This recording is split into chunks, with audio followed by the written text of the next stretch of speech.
Johnson ഒപ്റ്റിക്കൽസിൽ തിങ്കൾ ബുധൻ വെള്ളി ദിവസങ്ങളിൽ രാവിലെ 10 മുതൽ ഉച്ചയ്ക്ക് 1 മണി വരെ കണ്ണ് ഡോക്ടറുടെ സേവനം ലഭ്യമാണ്. ഡ്രൈവിംഗ് ലൈസൻസിനുള്ള സർട്ടിഫിക്കറ്റുകളും എല്ലാ ബ്രാൻഡഡ് ഫ്രെയിമുകളും ഇവിടെ ലഭ്യമാണ്. കൂടാതെ ഡോക്ടർമാർ നിർദ്ദേശിക്കുന്ന എല്ലാത്തരം കണ്ണടകളും ജോൺസൺ ഒപ്റ്റിക്കൽസിൽ നിന്നും ലഭിക്കുന്നു. ജോൺസൺ കണ്ണട വ്യാപാരം ഡിവൈൻ ആശുപത്രിക്ക് എതിർവശം വടക്കാഞ്ചേരി. മെമു ട്രെയിനുകളിൽ ഭിന്നശേഷിക്കാർക്ക് പ്രത്യേക സീറ്റ്. VCV വാർത്തയ്ക്ക് പിന്നാലെ റെയിൽവേയുടെ അടിയന്തര നടപടി. അഭിനന്ദനങ്ങളുമായി യാത്രക്കാർ. മെമു ട്രെയിനുകളിൽ ഭിന്നശേഷിക്കാർക്കായി പ്രത്യേക സീറ്റുകൾ അനുവദിക്കാത്തതിനെതിരെ വന്ന VCV വാർത്തകൾക്ക് ഒടുവിൽ ഫലം കണ്ടു. ഭിന്നശേഷിക്കാർക്ക് മെമു ട്രെയിനിൽ പ്രത്യേക സീറ്റുകൾ അനുവദിച്ച് നിയമം നടപ്പിലാക്കിയ റെയിൽവേ അധികൃതരെ ഭിന്നശേഷിക്കാരും റെയിൽവേ പാസഞ്ചേഴ്സ് അസോസിയേഷനും റെയിൽവേ കൺസൾട്ടേറ്റീവ് കമ്മിറ്റി ഭാരവാഹികളും അഭിനന്ദിച്ചു.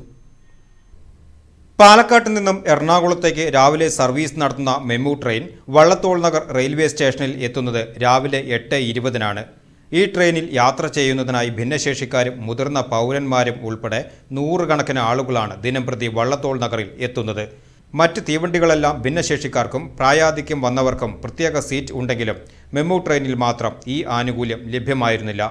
യാത്രക്കാരുടെ ഈ ദുരിതം മാധ്യമങ്ങൾ വാർത്തയാക്കിയതിനെ തുടർന്നാണ് റെയിൽവേ ഇപ്പോൾ മെമു കോച്ചുകളിലും ഭിന്നശേഷിക്കാർക്കായി പ്രത്യേക സ്റ്റിക്കറുകൾ പതിപ്പിച്ച് സീറ്റുകൾ ക്രമീകരിച്ചത്. അതേസമയം ഭിന്നശേഷിക്കാർക്ക് സീറ്റുകൾ ഉറപ്പാക്കിയതുപോലെ തന്നെ പ്രായാധിക്യം വന്ന മുതിർന്ന പൗരന്മാർക്ക് കൂടി മെമുവിൽ അടിയന്തരമായി പ്രത്യേക സീറ്റുകൾ അനുവദിക്കണമെന്ന് railway Thiruvananthapuram division consultative committee അംഗം കെ ശശീന്ദ്രൻ ആവശ്യപ്പെട്ടു. നിലവിൽ ചൊവ്വാഴ്ചകളിൽ ഈ മെമു ട്രെയിൻ സർവീസ് നടത്താത്തത് മൂലം പതിവ് യാത്രക്കാർ വലിയ ബുദ്ധിമുട്ടാണ് നേരിടുന്നത്. അതിനാൽ ചൊവ്വാഴ്ചകളിലും ഈ സർവീസ് ലഭ്യമാക്കാൻ റെയിൽവേ നടപടി സ്വീകരിക്കണം. യാത്രാക്ലേശം പരിഹരിക്കുന്നതിനായി മെമു ട്രെയിനിലെ കോച്ചുകളുടെ എണ്ണം അടിയന്തരമായി 16 ഉയർത്തണമെന്നും യാത്രക്കാർക്ക് 2, 3, 4 പ്ലാറ്റ്ഫോമുകളിലേക്ക് സുരക്ഷിതമായി പോകുന്നതിനായി മേൽപ്പാലം നിർമ്മിക്കണമെന്നും അദ്ദേഹം ആവശ്യപ്പെട്ടു. കൂടാതെ ഷൊർണൂർ സ്റ്റേഷനിൽ നിർത്താതെ പോകുന്ന ദീർഘദൂര തീവണ്ടികൾക്ക് വള്ളത്തോൾ നഗറിൽ സ്റ്റോപ്പ് അനുവദിക്കുവാൻ റെയിൽവേ തയ്യാറാകണമെന്നും railway Thiruvananthapuram division consultative committee അംഗം കെ ശശീന്ദ്രൻ കൂട്ടിച്ചേർത്തു.